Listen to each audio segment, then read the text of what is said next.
بسم اللہ الرحمن الرحیم۔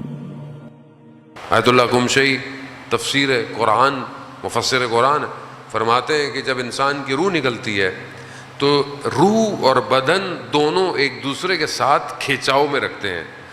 مادہ روح کو تنگ کرتا ہے، روح کو نکلنے نہیں دیتا۔ کیوں؟ اگر زندگی مادی گزرے تو روح بہت مشکل سے نکلتی ہے، اور یہ جو پروسیس ہے کہتے ہیں یہ بہت لمبا ہو جاتا ہے اور انسان اس تکلیف کو برداشت کرتا ہے۔ ایک شخص کہ جسے ایکسپیرینس ہوا لائف آفٹر ڈیتھ کا، وہ کہتا ہے میں گھر سے باہر نکلا، گھر میں کوئی سلنڈر تھا، میں نے آگ لگ گئی، میں اس کو باہر پھینکنے گیا صحن سے، تو صحن میں میرے ہمسائے کی گاڑی کھڑی ہوئی تھی، اس میں سلنڈر لگا ہوا تھا، وہ رکھا، وہ بھی پھٹ گیا، وہ پھٹا تو پورے بدن میں آگ لگ گئی، پورا بدن جل گیا، اسی جلتے ہوئے میں اس کی روح نکل گئی۔ یہ کہتا ہے میں اپنے آپ کو اوپر سے دیکھ رہا ہوں، بدن میرا جل رہا ہے، میری روح میں اپنے آپ کو ہلکا محسوس کر رہا ہوں۔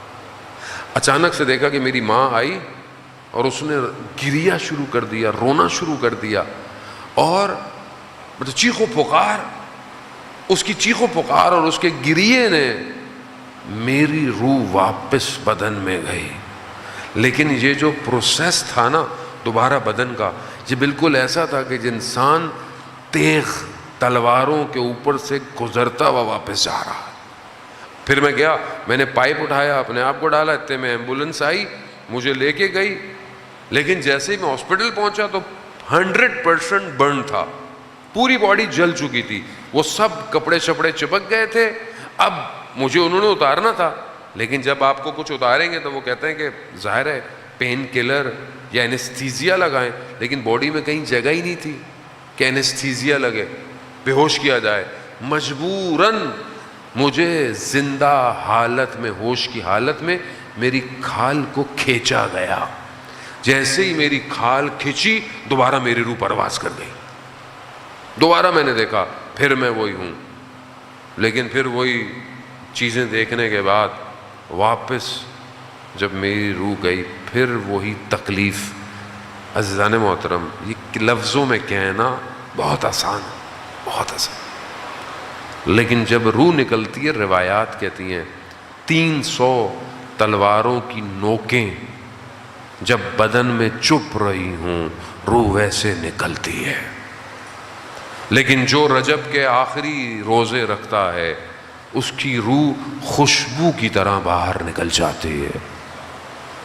یہ ساری چیزیں ہمارے پاس موجود ہیں، یہ سارا پروسیجر دوسرے عالم میں لکھا جا رہا ہے، دیکھا جا رہا ہے، کیونکہ مجھے توجہ ہی نہیں ہے کہ دوسرا عالم بھی ہے یا نہیں ہے، دوسرے عالم میں ہے۔ کیوں؟ جو امام کے ساتھ تھے انہیں اپنی جانوں کا نذرانہ دیتے ہوئے تکلیف نہیں ہو رہی تھی۔ کیوں تھے؟ کیونکہ وہ اپنے آپ کو کہیں دیکھ رہے تھے، کہیں دیکھ رہے، اور جو اپنے آپ کو امام کے پاس دیکھتا ہے اس کے بدن کے ٹکڑے بھی ہو جائیں اسے تکلیف نہیں ہوتی ہے۔ تو ہم عزیزان محترم، جو امام کے ساتھ ہوگا اسے امام بہت کمال پہ پہنچا دیتے۔ کربلا میں بہت معذرت کہ میں نے آپ کو زحمت دی، عزیزان محترم، کربلا میں جو امام کے قریب آیا امام نے اسے کمال پہ پہنچا دیا۔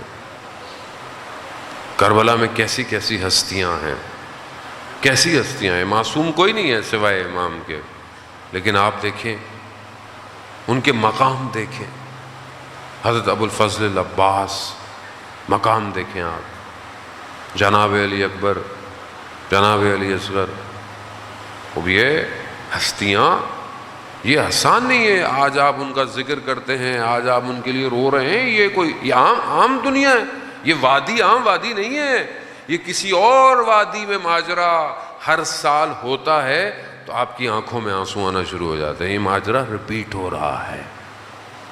آپ کا قلب پاک ہے، آپ اس عالم سے چیزوں کو محسوس کر رہے ہیں۔ رونا، گریہ کرنا میڈیکلی پروسیجر ہے،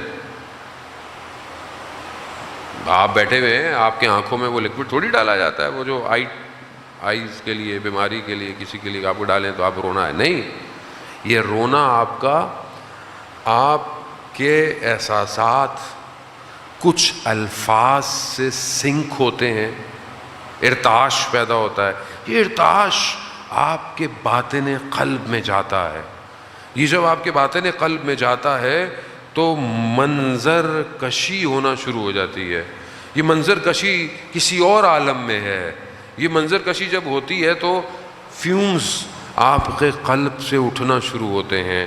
باڈی کا جو سسٹم ہے وہ آپ کے قلب کی اطاعت کرنے لگتا ہے اور آپ کی آنکھیں نم ہونا شروع ہو جاتی ہیں. اور یہ آنسو عام آنسو نہیں ہے. اس ایک آنسو کی قیمت قیامت والے دن آپ کو پتہ چلے گی. ایک آنسو, یہ بڑا پروسیجر ہے, بڑا سسٹم ہے. دنیا اس کو سمجھ نہیں پائی. فرقے جنہوں نے جنہیں خدا کا نہ پتا ہو, جنہیں رسول کا نہ پتا ہو, انہیں گریے کا کیا پتا. وہ جو کہتے ہیں رونا حرام ہے تو فلانا ہے, یہ انہیں کیا پتا رسول کسے کہتے ہیں. جو رسول امام حسین کی ولادت پہ خود روئے ہوں, میری آپ کی حیثیت